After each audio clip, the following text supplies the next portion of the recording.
சொல்லணும்னா அது சொல்றதுக்கு அவசரம் இல்லை. பிகாஸ் அவங்க இங்கேதான் வலிச்ச, அவங்க இங்கேதான் வந்திருக்கு.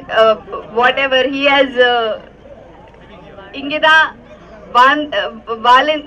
whatever he has been here. அவங்க இங்கே ஒருத்தர் சொல்லிட்டு கடந்துட்டு போயிடுறாரு. அப்படியே சின்ன பிள்ளைங்க பேசிருக்கிறாங்க, பிள்ளைகா பசங்க. அப்ப அந்த பெட்ரோல் இடத்துல இங்க வந்து தயவுசெய்து நில்லுங்க.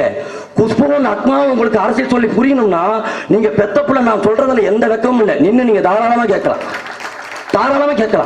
ஆமா, நக்மா அறிவிக்கிறாங்கல்ல, வருகிற தேர்தலில் திராவிட முன்னேற்ற கழகத்துக்கு ஆதரவா நான் பிரச்சாரம் செய்வேன். அந்த அம்மா கிட்ட போய் கேளுங்க. நீ 3 நிமிஷம் முழுசா தமிழ்ல பேசுவியா?